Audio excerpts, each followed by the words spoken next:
The Box Seat, brought to you by our stable of sponsors: Woodlands Stud, New Zealand Bloodstock Standardbred, Bracken Farms, Stonewall Stud, IRT, it's your horse and our passion, Australasian-wide Garrard's Horse and Hound, Ricciero Racing Stables, Lincoln Farms, the clubs Alexandra Park, Cambridge Raceway, Ashburton Trotting Club, Addington Raceway and Harness Racing New Zealand.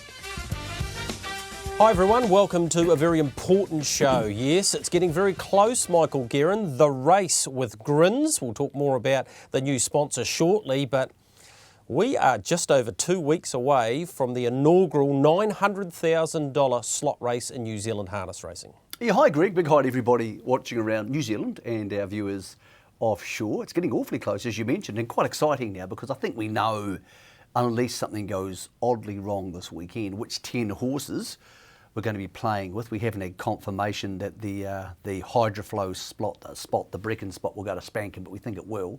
And that's another story, Greg, about what's happening this week or not happening at Alexandra Park. So most good races need some drama in the build-up, and I think the drama's come today. My phone was ringing hot this morning, Gregory, about the lack of a lead-up race. So interesting timing there, I would have thought.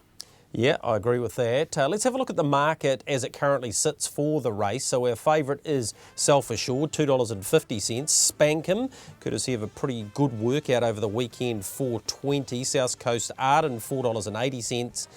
MacDan at $7. And then you get out to Hot and Treacherous around the $15 mark. Spellbound the same. I think that's weight of money more than anything from some of the big syndicate that own Spellbound. Krug at $17. Pembroke Playboys eased all the way out to 21, Ultra Orlando at 26, and this surprises me, Michael. Stylish Memphis. Now, potentially, she could get barrier 1. She's got a 50% chance of that happening. I wouldn't have thought that she should be double the price Spellbound is, although I'm pretty sure you're going to tell me, well, she can't really win anyway. I think she can. Barrier 1's so advantageous around Cambridge, and she races on Saturday night coming out of Menangle, as does Ultra Orlando. We'll get to him shortly. I think it's a very open race, and I think the gate speed's crucial because we now know there's a lot quicker beginners than the favourite Self Assured, and he deserves to drift for 2 reasons. First of all, he can draw the second line, and secondly, even if he draws the front line, it's incredibly hard to believe he's going to get an easy lead. So I think it's been a really well put together field. There was a little bit of chat after Ultra Orlando got beaten that maybe he shouldn't be in the race, but tell me the last time any race had every horse in the race, Melbourne Cup, Everest or whatever, going in absolutely flying. So I spoke to Jack Callaghan. I said to him, what did you make of the run on the weekend? He said, we're a bit of a run short. It's been teeming down, as we know, in Sydney, hence Rose Hill got put off on Saturday. So here he was last week. This is him. He's been crossed here with the stage, so he's been in front. He looks beaten here. He's down on the inside. That's JOK out wide, who goes up to win the race. He doesn't throw it in, Ultra Orlando. And I'm wanting to believe Jack because he's a very honest young man. The horse burnt too hard early, but didn't have enough work heading into the race. But let's also not be really silly about this. I mean, this race is based on the Everest. When you look at the Everest, every horse going into the Everest didn't win its previous start or run a booming second.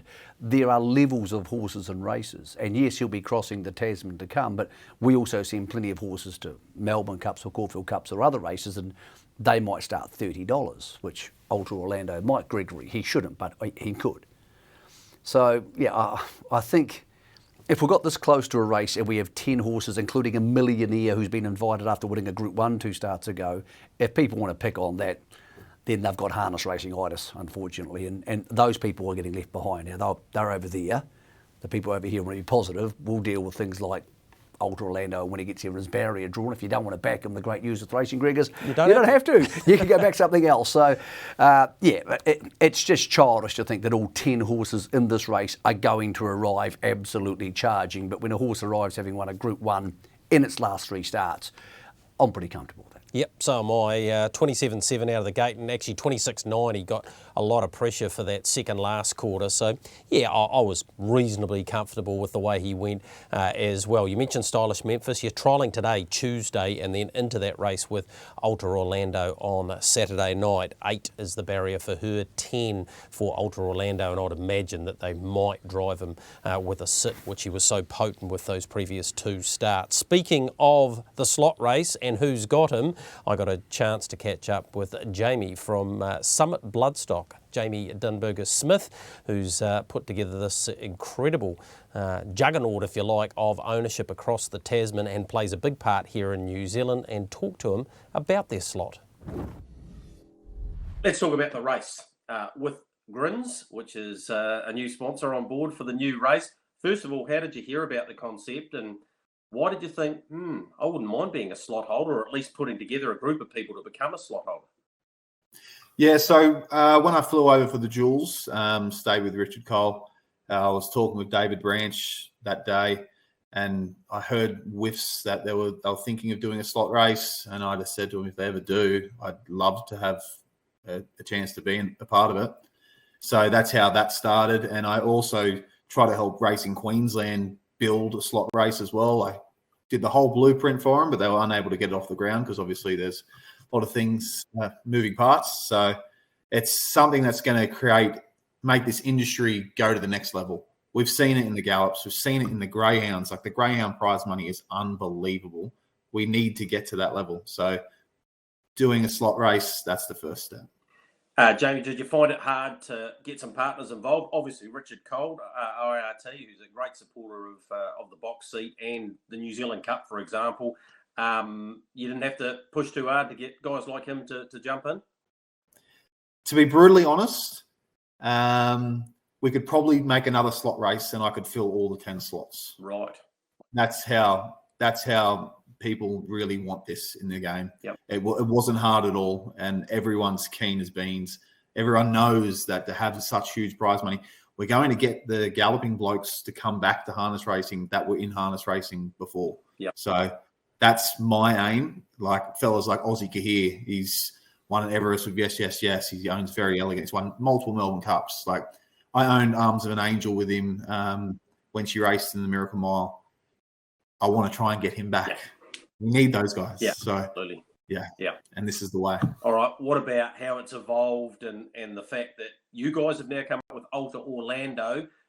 Who was on your wish list? Not necessarily naming all the horses, but how many? I mean, where did you start, and how did the selection process, how did you get it narrowed down, and who has what say? Because it's intriguing for mine.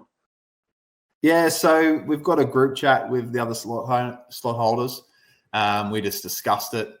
We really wanted, obviously, Spirit of St. Louis because we obviously own Spirit of St. Louis. But Luke and Belinda have done the right thing. This is the only chance that he'll get to go to the Water Walker for a month before he goes Queensland, Victoria, into Dominion, Miracle Mile again. So we copped that. When we were talking with Trevor the other week, when one change didn't go so great, Trev just said, I think he's out.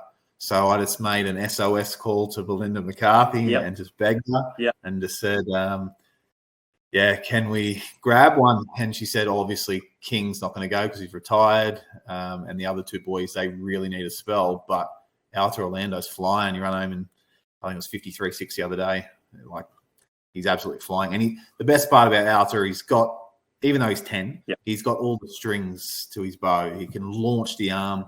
I'd be fairly confident if we, for example, drew outside the front and Mac Dan drew 4, I'd be pretty confident we could still cross him. Right. So, and he can sit off the pace as well. So if we draw the back row, we'll just get a suck along and he's lightning fast. So it was an easy one for us. Well, look, we know him very well here, and he placed in a Sire Stakes final at 3 and actually spelled at our place at one stage, and we jogged him up for 6 weeks. So we actually know him really well, which was it's great to see how he's evolved, and he's nearly won $1 million now, Australian, which is remarkable for a horse that was basically finished. Yeah, well, no matter where he runs in the race, I think that ticks him over the $1 million. So it'll be a great little feather in his cap. He's been a lovely horse for a lot of people. Obviously, he's had a lot of problems, but he's 10 years old. He's still going. It's unbelievable, the job they've done, the management. Tell me, within the harness racing circles over there, where's the slot race sort of coming up? Is it getting talked about a bit? Yeah, definitely. Yeah, definitely between my owners. Everyone's super excited. We have promoted it fairly hard. All it is about just getting bums on seats, really, and just getting people looking at it, and everyone's keen. It's just it's a necessity for the game. Yeah. All right, you're coming over, I understand, and you're coming over too. Sorry, what was that? You're coming over a bit early too. Yeah, so I booked my flights to go over after the nutrient sale. I'll flick over there on the 4th, and then I'll isolate on Richard Cole's balcony. It's going to be a tough life out there, and probably drink his cellar out with a bit of luck. So that'll be the plan. Do that till the 11th, and then the race on the 14th. So very, very keen. You excited? I'm so pumped. I'm so pumped. Yeah. These types of races is what we go to. This is what we dream about. So yeah, it's like to be in a Miracle Mile the other week and run second. Since I was a kid, every night you dream of this stuff. So for it to come true for Jake Webster and myself, and for the other team, we've got a massive team as well. It's a dream come true. Well, he's infectious, isn't he, Michael? They've got over 200 or close to 220 horses on the books. They've won over 500 races. They've won a couple of races at Group 1 level. Older Orlando, as he said, probably not the horse they wanted to have in the race, but they're very comfortable with having him. So I think guys like Jamie are going to add so much to the build-up to the race, particularly in the last few days. Yeah, well, as I said, Greg, you need to be a little bit realistic about things. I mean, that's how the game's played. You take a horse early, you trade, you don't get a horse, you work on it. It's no different to going to the yearling sales. You don't get every horse you want. But there's no race ever run, ever, including the Cox Plate, which is probably my favourite galloping race, where every horse is his last start winner.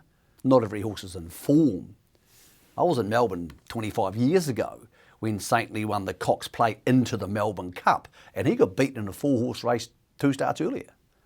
It's just, I think it's really hard to be picky about, well, this shouldn't be there or that shouldn't be there. Try telling me 3 or 4 of the outsiders in the last 3 runnings of the Everest. You couldn't, because you never heard of them. You haven't heard of them. Yep. Because people take horses, Greg, to fit what they can fit in at one time. Or there might be a horse this weekend that doesn't go any good or breaks down, I hope not, or gets sick, and another horse will come in. Kangos might come in. But, yeah, it's got to the stage now where it's just got farcical that this thing has happened and it's great, and the government said you can bring people there, and people are now complaining about Group 1 millionaires getting in the race. I mean, but that's harness racing. There's a cultural issue in the game that some people need to get over, some of us don't. Now, what we do have an issue with is we were going to have a race at Alexandra Park this Friday night, Greg, which isn't a particularly big race. It would have been a lead-up race, but lead-up races are still useful. They only got 4 nominees. Now, that's not Harness Racing New Zealand's fault. There's nothing they can do about that. Just to go through them, because I want to be methodical here. Self-Assured, Mark Danwood's going to be turning up. We know, obviously, that Hot and Treacherous was going to be there because he's been in most of these lead-up races. He was entered for the race. And then we would have Spankum.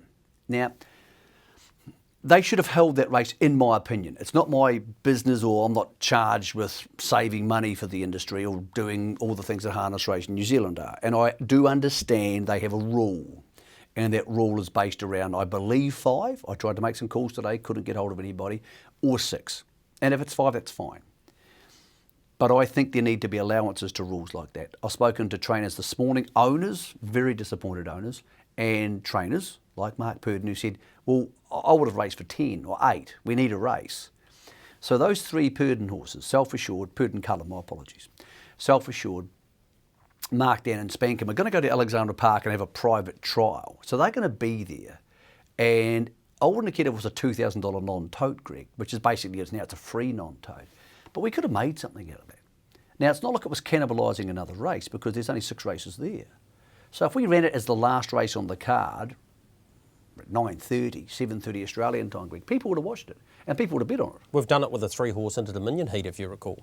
Yep, and I know we have to have rules. Now the flip side to this is this. Gary Woodham is the boss of Harness Racing New Zealand, and he is also an owner of Spankum. So it could have easily looked like he was giving his own horse favours by breaking his own rule. So I agree that that wouldn't have looked good, but I think most people would have understood. For the betterment of the industry, should we have run this race? I believe so. Yes, you need to have rules, and again, it's not my job to make or break those rules. That's Harness Racing New Zealand's job. But I think all this momentum we could have taken into Friday, and people would have complained about the 4-horse race or whatever, but that's fine. We still would have had Pembroke Playboy down south, these 4 and 2 racing at Menangle. So we've got 7 horses in play. And Mango's horse, South Coast Arden, going to Cambridge. I think that form line's okay. That's me. But I don't know why they didn't run it. I know it's a rule. I still think they should have run it. And I think no matter what it was worth, 2,000, 8,000, 10,000, 12,000, 17,000, they would have got their money's worth out of it. Yep. And I think sometimes, Greg, rules are made to be broken. Again, not my money. I'm not charged with spending the industry's money. I believe it would have been one of 3 stories on the racing page of the New Zealand Herald this week, because it would have been big enough. It would have been something I spoke about on In the Gig tomorrow, would have been something I was talking about on radio on Friday morning. Those 3 things won't happen now, and I'm just one person. That's everybody else is involved too, Greg. So we've lost that, and the race has lost that momentum because of that. I would have done that differently. All right, that's fair enough, and that's your opinion, and I appreciate you... Well, what would you have done? Would you have run it? For mine now that I've had time to think about it, and often it's, afterwards you go, oh yeah, we probably should have done that. I would have made it a non-tote with fixed odds betting, because therefore it's generating income. If that is when I say a non-tote, non-totalised race. What's the difference between that and a tote race? I don't understand. Well, you just have fixed odds only, so there's no other tote betting on it. It's just fixed odds, win only. But why wouldn't you run it as a tote race? Because it's not cannibalising anything else, because there's only 6 on the card. So why wouldn't you just run it as a tote race? Generally just down to the numbers, just straight out down to numbers. When you've got under 5 horses in a race, the turnover on the tote is going to be minimal anyway. So just make it straight out, win only, if that's what you're going to do. And if they race for $3,000 or $5,000, like you say, who cares? But again, you're right. That's Harness Racing New Zealand's decision. It's up to them to come up with those things. And on this occasion, in your opinion, Michael, and probably plenty others out there too, they may have erred. Anyway, we will try and get some footage for next week's show of those horses getting around the park. Speaking of which, we need to go back to last Friday night, taking the features there. 3 Group 1s. Starting off, it was the Woodlands Derby, the 106th running of this excellent race, and it was the green colours of Mark Purdon and of course owner Ian Dobson's Cullen breeding that were successful. Let's get Aaron White to bring them home and then hear from the part owner, co-trainer and driver Mark Purdon. Lane, Akuta's in front, Beach Ball, Bollinger tries to blow them out. Akuta will get the win. The equine pacing machine will get the Derby of 2022 with Woodlands Derby. Well, Mark, Akuta's one that look a very, very good horse. He's also one that look a horse who will probably be quite happy to get to the paddock. Yeah, that's right, Mick. Yeah, no, it was a nice way to go out, and he'll enjoy a well-earned break. Now, seeing what you're seeing, feeling what you felt, are you happy you and Ian decided not to go to the race with him? Oh, very happy, Mick. Yeah, Ian left that to me, but there was no pressure on me at all. The final decision was with me, and I just thought he's just not ready to take on those older horses. He had a bit of a wobble on the home bend, but you were telling me that was more tactical than his fault. Yeah, a little bit, Mick, and like rounding the home corner, we were going quick, and it just got hanging in a little bit. I just had to check him off the inside horse. He hasn't had many runs against the marker pegs since he's been in the north. There's been a lot of torrid racing. It'll be nice one day, Mark, to get him in the trail and follow a good speed in one of these races. Yeah, absolutely. His day will come too, Mick, but it just hasn't worked out this season. You've had some great 3-year-olds, but usually they race more or less through. This is a different thing. He's going to have a big break and then come back to racing. Where do you rate him as an early season 3-year-old? There are heaps of... not sure whether it was a size stakes. I think it's a size stakes. But I have had a look, and there are a few heats about for 3-year-olds, so hopefully there's not conditions put on them, we can slot him there. And rating him, like for what he's done at this very early stage of the season, do you think he's absolute top class, or does he need to come back and prove that? Oh, he is top class. He's not really ready to meet the best ones. It'd be nice if he was just introduced to the top class over the next sort of 6 months, but we just don't know how the programs will fall. Bollinger's the horse who's improved the most over the summer. He's been a real revelation, particularly away from the grass tracks. I don't think you'll be trying that again. No, that's right. No, he's probably a candidate to go over to Brisbane for the Queensland Derby. 6th time he's been the winning driver and 9 times he's won the Derby, either outright as a trainer or, of course, as a co-trainer. Bred by the Renwicks, who had a pretty big week of it. They had 2 Derby winners to boot, Michael Guerin. So, yeah, pretty special for them. But Mark Purdon, yeah, you know he's got a lot of admiration for this horse, but he's not quite putting him on the pedestal yet. No, he's not, and it's a confusing time for the trainers of the 3-year-olds because we've had all this racing and then we sort of stop and they sort of start again later on. So you would presume he's still going to be the best of the 3-year-olds when we get down to business in the second half of the season.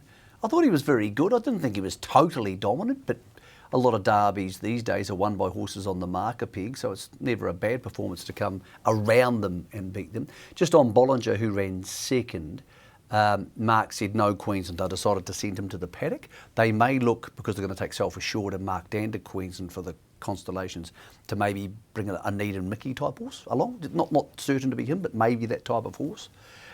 Could head across for the Queensland Derby. So, look, I thought, considering the size of the field, a really nicely hard-run Derby. Beach Ball's so useful for that. He's so determined and so tough, and he can drive him hard. And I think he's been a real addition to this 3-year-old crop, which those races could have been quite boring without him. But I think Bollinger's probably been the biggest improver. So, Greg, I would say Akuta is still clearly the top dog, but after that I would say a lot of horses, depending on barrier draws, Franco Indy, Beach Ball, Bollinger, they're all in the mix. And it might just depend on who improves the most between now and when we get down to business again after they've all had a break. Yeah, the December Derby, of course, where it sits now at Addington, $1.30 the price for Akuta. Franco Indy, $9, along with Beach Ball. Bollinger, about the same. Then you're getting out to $13 for the rest, including Republican Party and Lumen Shaley. $31 may well be a big improver. Haranya was that other Derby winner for the Renwicks, winning the Tasmanian Derby just over a week ago. Right, let's move on to the Pascoes, the Jewellers at Northern Oaks, and True Fantasy. She was under a bit of a cloud coming into this, but as often is the case with her at Group 1 level, she's able to atone and get the business done up the passing lane, despite a booming late finish from Lady of the Light. As well, True Fantasy in front, Lady of the Light's diving at her, True Fantasy, the big Lady of the Light, storms home, couldn't get True Fantasy. True Fantasy, 4 Group 1s at Alexandra Park, Lady of the Light, brilliant in defeat. Well, Mark, that was very brave from True Fantasy. She did a fair bit of work and she probably wasn't exactly 100%, would that be right to say? Yeah, well, just missing that race made her a bit vulnerable. I came out of the gate pretty good, but Blair's filly crossed me, and I could tell he eased the pace enough where I probably felt the front was there, and it was, and then Johnny rolled onto the front, but made it a stayers race. So, you know, she tried to the line, but she probably wasn't as good as we've had her. What happens to her now? Well, she'll get a well-earned break anyway, Mick, and we'll make a decision sort of in the next few days about what we do. Okay, Jean likes to race them till they're 4, then maybe sell them. Do you think you could talk her into keeping one of these horses for once? Well, maybe. After Amazing Dream doing so well, she might be keen to keep them and race them a bit longer. Yeah, he's had a heck of a run with those fillies over the years. The 55th running of the Pascoes, the Jewellers. They haven't been with it for 55 years. They've been with it for a heck of a long time. She's 9 from 15 now and 445,000. She's $1.40 to win the Oaks later in the season over Lady of the Light, who was great there, Michael, $6.50. Better You at $9. Remember Me, who we have to give a bit of a mention there, Michael, because she basically dropped out. She's $11 in that New Zealand Oaks market. She just looks tired after New South Wales, and lots of young horses will go somewhere like that and come back tired, I think. So we're wanting to turn the page on her. Clearly she's better than she's shown in the last 2 starts. Cover Girl, obviously, she's now heading to join the McCarthys. So she's been purchased by mainly purchased. Tim Vince, I believe, is staying in for part of his share there. And you think she'll do a pretty good job over there, because it's not just Menangle in New South Wales, of course. They have smaller tracks like Penrith and Bathurst where she'll be very adept. And I think they would probably look at taking her to the Winter Carnival in Queensland. I think it'd be worth, Greg, some of these horses who are behind True Fantasy looking at that carnival. I think there's a few horses here who, have more to offer away from True Fantasy. It's really hard to work out how good True Fantasy is, because she's been so good, and when she's raced the older horses, she's looked like she's very, very good. but I don't think we've seen the best of her in the North this campaign. I think she's had a really interrupted time, and her courage and Mark and Hayden's skill have probably helped get her through to having an outstanding horses record. Yeah, it wouldn't be taking $1.40 about it to win the Oaks just yet. No, I think we'll leave that for now. But the 47th running of the Brecon Farms Cardigan Bay Stakes, the Young Guns final. Apologies, before I said it was a Group 1. It was for many years. Now it's a Group 2 at $75,000. But let's have a look at Merlin. Remain unbeaten. Beckham to his outside, had to sit park and was very brave. But this little horse, bred by Taffy's, Todd Anderson, getting the business done again and winning like a smart animal. Merlin, he's got a great will to win. Beckham tries hard. Merlin shakes him off though. Merlin and Zachary Butcher, they get the Group 2 Brecon Farms Cardigan Bay Stakes Young Guns Colts and Geldings final. Well, you thought he was the fastest horse in the race, and guess what he was? Yeah, it sort of worked out. We got to cross him early and got some pretty cheap middle stages, which really helped him. But he actually did it pretty comfortable to the line. You know, it was a quick quarter, but he had them covered a long way out. You keep telling me he'll be better driven with the sit, and you've had one chance to do that, but when you're that fast off the gate, it's hard to find a horse to take a sit behind. Yeah, you know, like when you have that attribute of gate speed to cross and put yourself in a better position than, you know, pulling back to 1 out, 3 back and having to run a 55 half, sometimes you've got to use it, you know. So I had a little change tonight. The half blinds are off and he was a lot more tractable. He was a lot more with me, so that was good signs, and he was just sort of probably a bit too classy for them. Barry and Scott have been really good at getting the early season 2-year-olds to run the last 5 years. I think Mark Shard won this race. Montana DJ last year won this race. It's a good skill set to have when this sort of money's up for grabs with 7 or 8 rivals. Tell me about it. I'm just lucky to be in the driver's seat. You know, yeah, like you said, the last 2 years I've won the race, and yeah, you just got to be thankful. They're doing a great job. They get them up and running. They look after them in the same breath, but they get them backing up week in and week out. And you know, that's 4 in a row for that little guy. And I think he actually is getting better. Like 26.9 tonight, he licked home pretty quick and he burnt pretty hard off the gate. So to do it at both ends, it's pretty sharp. It's a sort of unusual 2-year-old season because most of them are going to have part of the winter off, Zach. Does he give you the feel of a horse who's not just an early season speed horse and a horse who has the speed to be a serious horse later? Yeah, he does. You know, like I've driven him in a few trials, and obviously the last few times I've been ripping off the gate and leaning up and that. And his last start, he did follow and still got home over the top of him after probably over racing a touch early. You know, he probably didn't have any right to sort of round them up, and he did. He does give me the feel like he will go on with it. You know, if you get him in races when they're running quick times and he's following them, he's just that quick. You know, he's got the ability to run over them.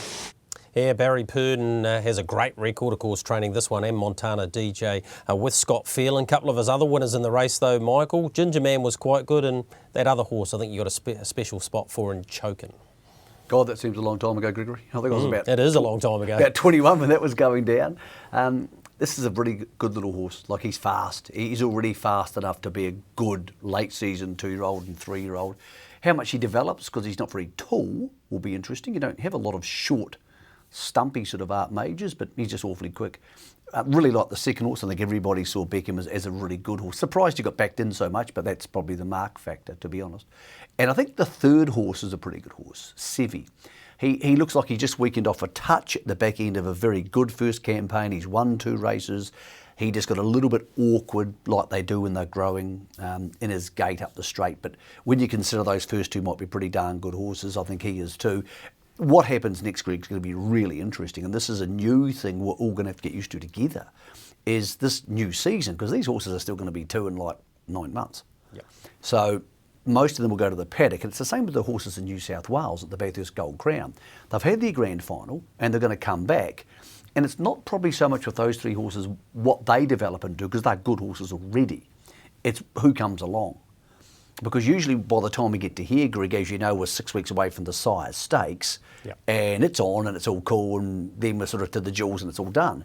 But now we're going to have a break and a whole bunch of new horses are going to come back in. So it's going to be really interesting. But I think those first 3, at least, I'm not saying they'll be the best, but I think they'll hold their own no matter what turns up. All right, let's have a look at the second of the Group 2s on the night, the Crombie Lockwood Delightful Ladies Stakes. And this was Forever Me, emulating what her full sister did a couple of seasons ago. Sweet on Me, this time in the hands of John Dunn, getting his first win in this race for Team Telfer. And she just ran them into the dirt. By the Seaside, Forever Me's in front. John Dunn, perfect drive to get the Group 2. Crombie Lockwood, Delightful Lady, Young Guns, Fillies final. Forever Me, Kalua Fly by second. Artie by the Seaside third. Then the Notorious Army. Well, she's bred to be good. John Dunn drove her like she's good. Turns out she's pretty good. Yeah, she is. Yeah, she's always shown a bit at home. The breeding comes through, really strong performance, and she's always given us that impression that she's a really strong filly. What took her a couple of races to get to this level? Because I know you rated her your best before we went racing, but she looked like she was still learning quite a bit early doors. Yeah, look, I think it just put it straight down to a lot of the early races are run for speed. You know, they just tend to walk around and sprint a quarter. Ben always felt that this filly was really tough. He didn't want to get off the seat at all. So he had a lot of confidence in that when tonight came, when the main one came around and the button was going to be pushed, that she was going to stand up where a few others probably wouldn't. Long way to go to live up to being a Dormee's daughter, but she looked a little bit of Dormee-ish down the back straight. She just launched like a Dormee could. Yeah, well, she was a great mare, adore me. What a great mare, but long way to go to reach up to those standards. But hey, look, we're very happy with her. She's lovely mannered and lovely to work with, and nice spell now, and she should come back a lot nice and big and strong for the back end of the season. Good to see people like the Chitties and on this horse and some of the thoroughbred people, because we need to mix the two codes together, and it also, I suppose, is another source of people you can tap into. Paul and Mary saw me a little while ago, said they were keen to get them involved, and said, well, this one might be the right one. So it's good of Paul and Mary to put them into it, and they're very, very excited up there. So. Okay, you've got a lot of horses around you at the moment. How are you handling this new Stonewall stud with all sorts of yearlings and a barn down south for you and Amanda? How's it all falling together? Because from our point of view, it looks really cool. Yeah. How are you handling it? Yeah, no, look, it's been good. I've got a lot of systems in place, and Jill and Steve, and they've been very supportive and given me what I need to make it work. And the team down south, they don't need too much steering. Mandy does a great job, and we've got Tim and Ellie and Dave White there, and they've just got Gus Clutterback there as well. So he's been a big help and addition. So now they've got a good team, and you've got to have good people around you. Okay, got to tell the truth here. Have you and Steve had a chat about the premiership? Has the P word been mentioned? No, it hasn't been mentioned. Come on, tell the truth. No. Steve hasn't mentioned it once? Yeah, maybe once or twice. Yeah. He's keen to see us sort of reach those levels. So, I've no doubt that I thought it might take a couple of years, but we've started off strong, and I see us having a pretty good end of the season as well. So, we might be able to go close this year.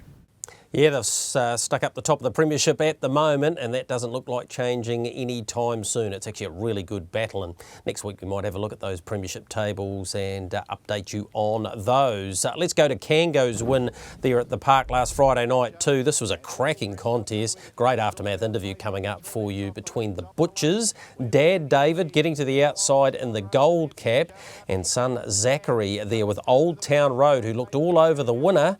But Dad had the final say again. Big legs now. Old Town Road, Kangos coming strongly. Old Town Road, Kango got him right on the line. Kango to beat Old Town Road. It's all about Faith, third, Millennium, fourth. Well, Butch, that was massive, and he's a horse who, if there's a sneaky gap in the race somewhere, a late horse pull out, he'd fit in there. Yeah, he probably would. I think Anna was hoping she was going to get a shot there at one stage, but not so at the moment. So he may be heading down south for a race down there and see how we go. Got pushed out by your idiot son down the back straight. I thought you were probably in trouble there, but you came over the top again. Yeah, I had to watch him a few times. He come out, went in, come out, went in, finally come out, got out 3 wide and ended up 4 wide by the time I got to the end of the back straight. But yeah, no, he went really good, got back in behind him around the corner, and when he pulled again, he showed a bit of dash and out-punched him. Is it still good to beat Zachary, because he's getting a bit big for the head, isn't he? A bit yappy. I love beating my boys, mate. Don't worry about that. Greatest thing I can do. I drive to beat him, not to make friends with him, mate. I love pushing him out. Yeah, and that was quite obvious in that race too, Michael, and Dad had the last say there. Yes, so Kango coming down next week to Addington Raceway for the 8th, so Friday week he'll be lining up in the Superstars, and speaking to Anna Donnelly today, coupled coming down for that Country Cups final on the 16th too. Bad Medicine hoping to qualify it along with New York Minute, so she knows her way down to Christchurch, and I reckon Kango, since he came to the Cup meeting and then obviously won the Franklin Cup, Michael, he's just hardened up to racing, and you're right, if there is a late change, and we hope there's not in the race, he fits in beautifully. Yeah, I agree with you. I think it was always going to take time to get used to the rough and tumble of that racing, but that was a big win. Old Town Road's a good horse. I'm sure he'll win up an open class and pretty darn quickly. And he's been vastly superior to him. I think Old Town Road half waited for him a touch, but he still beat him and came from a big handicap to do so. So big winning performance. You get a feeling there's a chapter or two to go in the race yet, away from the barrier draw, which is going to be crucial on Saturday week. So, yeah, I wouldn't be stunned if Kango turned up there. I think that's potential. And it does raise the question whether heading forward they should have an emergency for the race in case a horse does come out in the last week, because we see that happen quite often. But that's something maybe they can look at in the conditions for next year. I don't think they need it, but I'm saying I can understand how. I think if you have that a horse in your slot and it gets scratched, then you would get that $37,500. So I can understand why they probably haven't slotted one in, because you would almost then be saying to the slot holder, well, you'll get whatever's you're given. Yeah. Which maybe is probably not what they want to do. So I can see both sides of the argument. Yep, but I can. I think he's going to be a factor in the New Zealand Cup this year coming up, Kango, and he could be a factor in an Auckland Cup.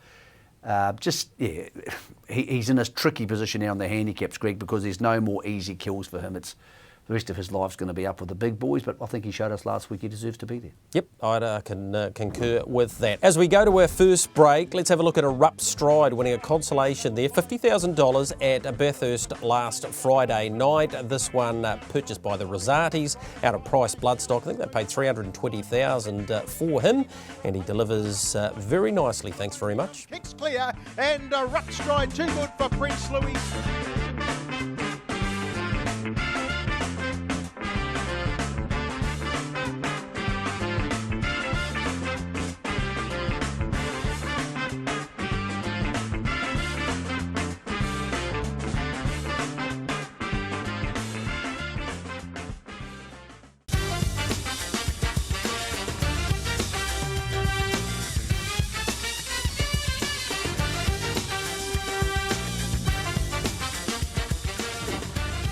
Welcome back into your box seat with our stable of sponsors. Here's Star Galleria winning at Redcliffe last week and beating a flying Turn It Up, so an all-Kiwi, ex-Kiwi finish here. It was win 18 in his career. There was not a lot between them at the line, but good to see these two quality performers still strutting their stuff there at Redcliffe. And Albion Park, of course, had those awful floods there in the last month or so, looking to get back to racing this week. So hopefully that is the case, but Redcliffe's been filling the void.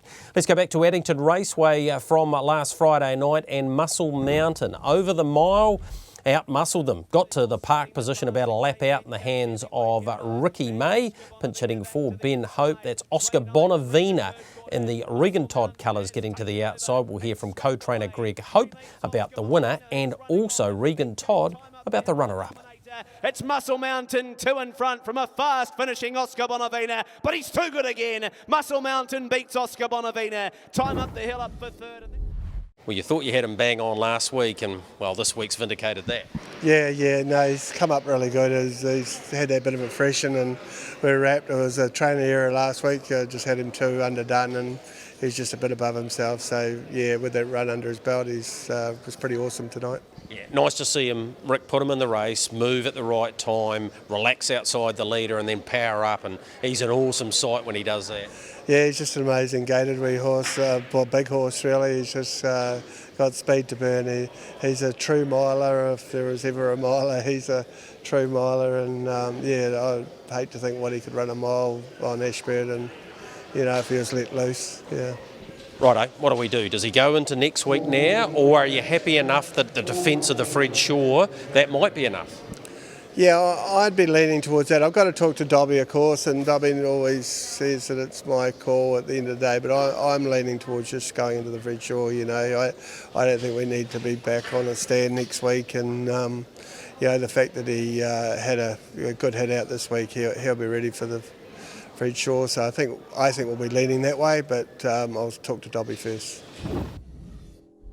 I think that was exactly what you were looking for. Yeah, it couldn't have worked out more perfect, really, and yeah, all credit goes to Robbie too. Like sitting last like that, he took the shortcuts and he ran up really nice. You've driven some fast horses, both gates. I reckon he might just about be up there. He actually is. Yeah, as far as speed, he's very, very quick. So yeah, the way he rounded that off, that was very pleasing, fresh up for us. We're only 10 minutes after the race. Doesn't appear that he'd blow a match out, so he seems pretty ready for the Fred Shaw. Yeah, that's the thing. I probably, back my mind, not too worried about next week. He seems ready enough, so we can probably just get enough work into him down the beach and aim for the Group 1, all going well. And as we're about to have a look at the Lamb and Haywood Group 3 handicap this week, both those horses, as expected, are not there. One that is the defending champion in that regard. Before we get to Bolt for Brilliance though, Michael, I have breaking news for you. Enhine, the former star age group trotter, will be back at the workouts tomorrow. Rangiora hasn't been seen since October of 2019. He's won over 370,000 and basically half of his race day starts. So Enhine, and it's been a long and slow recovery for him. They've taken their time. They tell me he looks a picture and he'd be a welcome addition. He'll come back as a rating 85. Yeah, he'll be hard to beat in that grade, Greg. I presume he's still with the Hopes, is it? Yes, he is, correct. Yep. A hell of a lot of work has to go into getting those horses back when they've been sore or had those issues. So good on them. I mean, they're obviously experts at their craft. He's going to need to be awfully good to be better than Muscle Mountain, isn't he? Because, or even Midnight Dash. They've got two really good horses. I love Muscle Mountain. I think he's a wonderful horse. I think he's great to watch. I agree with Greg. He's probably got a 152-ish mile in him somewhere, here or Menangle. I would love to see him go to Aussie at some stage for a spin around over there, but yeah, it's exciting what's happening with the open class paces with the race, Greg, and it makes you wonder, because the trotting people, they're zealots. Yep. Could you put a race together for 300 to run the same night? Correct, $1 million started as $1 million race, or no 3-year-old race, boom. No reason to think maybe in a couple of years, if anybody can do it, it's Waikato Bay of Plenty. Would it be lovely to have a $300,000 trotters race that? Well, if you listen to Jamie Dernberger-Smith earlier on, he said they could have filled 2 slot races if you'd asked him. So there you go. It could be a possibility. Yep. All right, let's have a look at this race this week and, of course, actually go back 12 months. Have a look at Bolt for Brilliance. This is what he did to them, Michael. He worked around to the 1,400 metre mark and he took over, and Tony was able to out-sprint them home in about 55 seconds. That is Muscle Mountain coming down the outside of Sunday Sun and Vacation Hill, who's no longer here, of course. But this will give Bolt for Brilliance a pretty good chance. Not that 12 months ago has too much relevance. The reason I wanted to show you that was I reckon whoever gets the front in this race, Michael, will be extremely hard to beat. Now, Sunday Sun ran 4th last year, but he's actually better handicapped this year because there weren't any looser class horses off the front. They're off 10 metres, Bolt and him, so they're a lot closer. But I'm heeding the words that Blair Orange said to me the other day. He reckons if he can land in front of Sunday Sun and Bolt for Brilliance and Muscle Mountain, he would leave them out there, and this might be the race to try that. That raises the question, do they? So, because in the handicaps, it was a 2,600 metre race and they were 10 metres and 20 metres, but they've gone back to the front, I presume. They're not going to start off 10 metres behind. They start off 10. So it was basically... So they've gone back. Okay. Yeah, the handicap was an 81 to 120. So they've moved them forward 10 metres from rather. The original. Yeah, so they start off 10. So which makes it easier for them. It does. I think for Sunday Sun, it's not even... being off 10 or 20 doesn't affect my attitude to this race. What affects my attitude is what they are trying to do with him. Because if Metaderos leads, which I know you're very keen on the horse, we'll get to that later. If he leads and they don't go near him, then he might win. But if he leads and Sunday Sun goes to sit parked or try and go past him, it's really hard in a stablemate situation to park your stablemate, and then things may change. So I don't think there'll be any lead there for Bolt for Brilliance. That would surprise me. But there might be a lead there for Sunday Sun, and that's the absolute crucial component the punters need to know. So hopefully we can ask that of John or Robert or somebody and find out, because they can't drive Sunday Sun like he's a hammer every time, Greg. No, and there's a Group 1 next week. Exactly. So that attitude will be crucial. So he's $1.65, Michael. $1.65, $3.60. It's hard to have him any longer, because if they do roll around and get the lead and he's $2, the bookies get told off for being idiots. $3.60 Bolt it's for a tricky Brilliance. race. $7.50 Mataderos. I don't want to be on Bolt for Brilliance this week, even though I love him. Because he has to beat two horses who are very, very good, at least as good as him, if not better than him, and he's got to beat them when they have advantages he does not have. Yep. Well, that was one of only 2 times that Bolt for Brilliance has beaten Sunday Sun in their 9 clashes Greg, thus far. Every time that Sunday Sun gets beat, it's because a horse gets in front of him. Yep. Muscle Mountain got in front of him, beat him twice. Bolt for Brilliance did it there. Bolt for Brilliance did it there. It did it in Lyell Creek. So if you want to beat Sunday Sun, and this week it may be Metaderos, and Blair Orange might go out there and think, I'm going to do what I want. I don't really care what you think. Well, I'm happy for him to do that at $7.50. Thank you very much, Michael. The $7.50 won't be there on Friday. No, I don't think so. Sunday Sun eating his cake, if you like. And here he is, Michael. They celebrated out at the stables after getting to that $1 million mark. So great to see Jenna and her father there, Craig, being able to celebrate with Sonny, who sort of looked at it. Don't know that he had a piece, but yeah, pretty special couple of photos. It's a pretty impressive cake. Yeah, it's a hell of a cake, I know. They told me it was pretty tasty too, just quietly, but yeah, it's nice a hell to of see a cake. Yep, Good nice to see them celebrate. Yeah, good on them. All right, let's move on to the pacing section for Addington on Friday night. Gee, there's a good program there. 10 races, full fields, and this is the Fahey Fence Hire, formerly the Alan Matson Free-for-All Monsanto Mile, it was for a while, too. Let's have a look at Pembroke Playboy. This is him winning at the workouts. You're probably saying, why are you showing us this? Well, he sat parked, he did it under his own steam. The company that he had against him was inferior, but he got home in 56.7, 27.5, did it really nicely. Not going to be easy for him this week, Michael. He's drawn 1 the back row under the pref barrier draw. He's come up a $5 chance. Off the front, Better Twist has barrier 6. She's $3.50. $5 for Ultra Wise Guy, who failed last time. And yeah, you'd want to pretty much see him deliver right at this level. I would have thought he might need a run going towards next week, but he has trialled him behind Heisenberg and he went good. $6.50 for Cranbourne. Again, hasn't been seen since the 11th of February. And you're getting out to $9 for One Change, who missed out last week. Thoughts on this week's race? Good race, hard runners. There's a lot of horses there, like Ultra Wise Guy can get off the gate, probably more of a hand-up horse, but Better Twist clearly is not a hand-up horse. Cranbourne's a tough bugger, and One Change is looking for some redemption. So, yeah, I reckon it's a really good race, and probably gives Nathan Williamson the right type of race for Pembroke Playboy that you would want 2 weeks out from the race, which is to give him an economical trip and see how hard you can hit the line. So, yeah, it's a tricky race, and I think a lot's going to depend again on the attitude of who wants to do what. But you would presume if Better Twist gets to the lead, there'll be no handing up there. So I thought she was gone. I thought she should have been retired. I was clearly wrong, and maybe she can win again. But I still can't back her at short odds, Gregory. 3.6 for her though is probably not that short. I think AG's White Sox, by the way, I think he was okay fresh up. Yep. And I'm looking forward to seeing his progress over the next couple of starts. Well, he's a $21 chance from the outside of the gate, as is Classy Brigade. They're drawn 8 and 9, so wow, big odds about those pair. Those fields are going to take some work this week, Michael. 10 races, they're very full. What about the Mets' idea of if we have over 12 starters in both of the maidens, the 2600 stand and the 1980 mobile, we will up it to 17.5 out of their own money. It's exactly what they've done. Yep. Mate, that's great. And I've had a lot of feedback about what I said last week about Fridays. Yep. The one thing I'm certain about, I know there's lots of different pieces on the chessboard, the one thing I'm certain about, and I've spent hours on this week, is people want harness racing on Friday night to be bigger. They want it to be better. And I think there's an opportunity to do that before we go down the very expensive path of a breakaway television channel.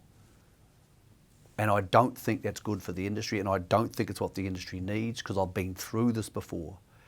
We want a big Friday night. Let's make Friday night harness racing night, even just from 6 to 10. Let's make it sexy and fun and just have a really cool thing on Friday night. Because, Greg, I've spent hours on this, and that's what people want.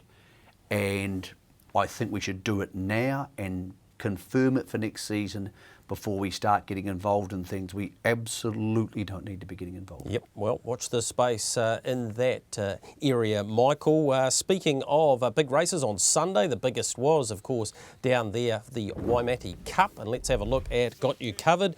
This one sponsored by Whitestone Livestock, and a driving finish from the Woodend base of the Duns. Yes, it was. Got You Covered getting up to beat Dashing Major, who was so brave for John Dunn, and on the inside, Jimmy Armour. So a Dunn trifecta for Robert and Jenna, and Robbie Close got the business done. That is win 9 at start 50 and over 100,000 in the bank. This one bred by Phil Crichton and raced by Wendy Nordquist, and that's its second Country Cup win, which is going to lead us to this big final on Easter Saturday night. It's a $100,000 final where you'll see these horses and a few others. We'll put them up on the screen for you in a moment. Plus there is some races still to qualify. 2 at the Manawatu, being Tuesday when we're recording, and Thursday. And then next week, the last 2 chances down at Winton and Methven. Bad Medicine is a potential horse to do that. Here's a look at the qualification page as it sits at the moment. So Got You Covered's up the top. All American Lover, if I was going to pick one horse out to win this race, I'd be sticking with her. She's had a heck of a last 6 months. The Falcon there, who was pretty brave. You got the likes of Dashing Major. Rough and Ready, definitely coming. Spoke to Anna Donnelly about that. As I said, Bad Medicine, if it's able to qualify, will be here too, and might come anyway because she's already coming down. So she may as well do that. $100,000 final, 3,200 metres, Addington Raceway, Easter Saturday night. On a different note, Graham Mee, who's been a long time clerk of the course down south and well liked, both codes, a heck of a horseman, had an unfortunate accident recently where he got kicked by a young horse. So we're asking people to put their hands in their pocket and help out. Let's get Graham Mee up and going again, being put together by Craig Wiggins. His details are there, the bank account details are there. He was a big part, Michael, of when Ricky May had his incident there a couple of years ago. And if anyone can help out, either through financial donation or some racing or sporting memorabilia, they'll have an auction for that. But one of the good guys, I'm hoping that people will get behind and support that. Yeah, absolutely. If you back a winner, take a little bit out of the winnings, and Greg, it's only $5, $10. It all adds up from everybody. So yeah, it'd be nice if we could get behind Graham, because it's a thankless task being the clerk of the course, and as we know with horses, sometimes things go wrong. Graham, we wish you the best and hope you're feeling better soon, and hopefully we can all help. Yep, certainly that is echo those sentiments for sure. All right, time for us to take a short break. When we come back, a little bit more preview, find a couple of winners for you, and wrap up where harness racing is going to be around New Zealand.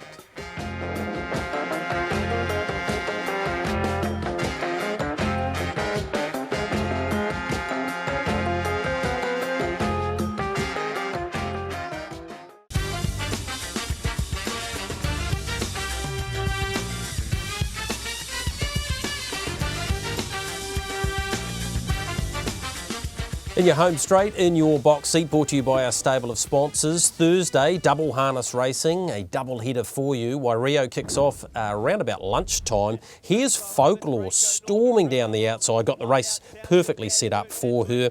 155.6 the mile rate, and she charged over Sounds of Cash and was simply too good. Takes her place in race 8 down there. Race 8, number 8, winner of 9 from 57, and win it pans out for her. It's beautiful. When you go back to that Breeder Stake, she ran 5th. All American Lover was 4th. Darling Me 6th. Better Twist 7th. Life's a Beach was last and 10th. All of them have won since that Breeder Stakes, won by Better Talk Art. So it's been a pretty incredible race. Sunday we head to Rangiora, and Matt Major is in there. He got a bit wayward. Serge Blanco got to his inside and dashed through and won pretty comfortably in the end. But I like this horse. I think he's got a bit of scope about him. He's not big, but he's fast. They got home in 55.7 there, and yes, he got beat, but I thought he was excellent there, and he can win at Rangiora. Just the field's not out, so I can't tell you what race he's going to be in, but I'm sure he'll be very competitive there. So what's ahead around the country for harness racing? Here's the map for you, and we are racing at Winton there. I think I might have said Wairio, but Winton. 11 races there, 12:10 the start, including that Speed Series. Looking forward to that once again. 8 races, the City of Palmerston North Festival Cup for $20,000. They get underway at 4:15. Alexandra Park, just with the 6 races, 6:27 the start time there. The big meeting at Addington Raceway. Come on, TAB. The last 4 races, the last quaddie, exceptionally hard. It'd be great to have a guaranteed pot for that. It's going to take some homework to get through that, and the Qatari Downs $20,000 3-year-old classic there. 12:05 the 11 races there out of Rangiora. Hits and misses from last week, courtesy of the TAB. Muscle Mountain, nice easy play there. Lumen Shaley, who I said might be a Derby hope later in the season. 5,000, $1.65, good playing. True Fantasy, Akuta and Got You Covered. A couple that missed out, Gazman, who I understand Regan Todd said not too sure he's going to be lining up for us in the short term, and Cyrus both coming unstuck there. And Waterview actually went a pretty good race, running second on debut. So that's your hits and misses. Last week I missed best bet wise, but you delivered, Michael. What are you going with this week? Found it a lot tougher this week, Greg. I was really confident with Merlin last week because they gave us the overs, the 2.3. Tricky racing at Alexandra Park. There's only 6 races. I really like a horse in this race. I've actually inquired about what they want to sell him for. A horse called Dream of You. Pretty smart horse. He's in the first race. Now, he's not a horse I'll be backing. I just think he's the best of the horses I would back on that program without seeing the odds. But I do think he's a 5 or 6 win trotter, and I think that he could go on to even be better than that. He's in a moderate field, and if he behaves himself, being a small field gives him the chance to do that. I think he'll win, but definitely one for the punters to follow. All right, well, I'm going to go with Mataderos taking on the big guns. Bolt for Brilliance and Sunday Sun. I think if he finds the front for Blair Orange, he'll take all sorts of beating. And as Michael said earlier, that 750, I can't see that holding up. So more than happy to be tipping him, and pretty confidently. And Jason Broad has gone Thursday afternoon, race 4, number 7, Sir Lancelot, as his best bet. So again, Michael, only a 6-race program, Alexandra Park on Friday night. We won't dwell on that too much, but gee, it's becoming more and more of a challenge, not only for you to find a winner, but to get people concentrating and wanting them to get involved in these meetings with so few horses starting. Well, that's why I go back to last week's subject, Greg. I think it's a real error to split harness between Friday and Thursdays. I've spent for hours on this week. And I've spoken to people who are the bosses of TABs in Australia and people who understand, people in New South Wales and Victoria. They said, do not do this. Do not do this. But if you think Alexandra Park only has small numbers heading forward, great. It can become the secondary meeting on Friday nights. It won't always be, but it can become that. What we need, Greg, is a shop window. We need a big, bulky, sexy night of the week where people go, harness racing is cool. I like this. And if we don't have 2 meetings per Friday, that means Friday's half an hour cycle is going to go like this. 10 minutes of harness racing, greyhounds, Funabashi. 10 minutes harness racing, greyhounds, Pakenham. That's how it's going to go. Yep. We're giving that away, and we'll never get it back. Yep. So we keep the 2 meetings on Friday night, and we do them better. Do them better. Because if you arrange them to Thursday or Friday, and Alexandra Park's on Thursday night, with 6 races and 6 horses in each race, guess what happens? No one watches. No, dead right. All right, we'll talk more about that in the weeks to come. Not next week, though, Michael. You won't be with us. We'll have Matt Cross Good back. news for people. Yes, Matt Cross back in your seat. Gee, it was a positive show when he was here last time. Yeah, a lot of positive vibe around it, but Michael, enjoy your week off. He's a very positive young man. Look, yes, he is. And the week after, we're into the race and our race preview show. We're going to speak to everybody involved in the race after the draw and bring that information to you, and then you can do whatever you want with it. Yep, you should certainly do that. I will see you in 7 days' time.